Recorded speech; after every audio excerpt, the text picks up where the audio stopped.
Après un match racing de 18 jours épuisant avec Camper, Puma Ocean Racing a coupé la ligne en vainqueur au large de Miami, mercredi 9 mai aux alentours de 20 h, heure française. Les Américains ont navigué à vue des kiwis pendant plusieurs jours. L'Atlantique, la remontée du Brésil, la mer des Caraïbes et les Bahamas ne leur ont laissé aucun répit.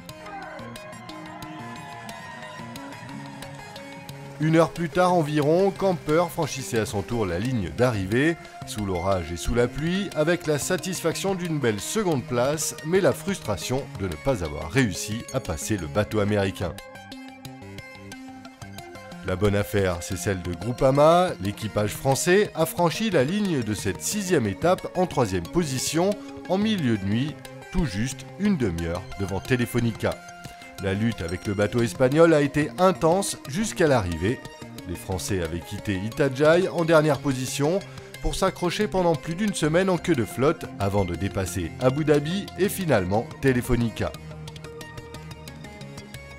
On a une première semaine très difficile où on s'est fait décrocher dès les premiers jours et à cause de la météo on a toujours perdu des milles et des milles et des milles, donc c'était extrêmement frustrant pour l'équipage.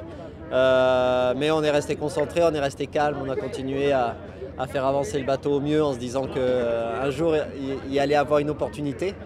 Et cette opportunité, effectivement, il y en a eu après le poteau noir, après le Brésil.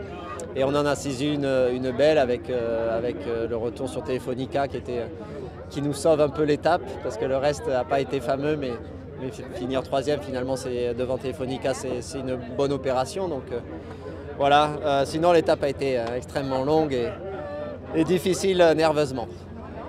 Oui, ce qui est marrant, c'est que le classement général de la Volvo a été inversé sur cette étape, donc ça regroupe les 4 premiers.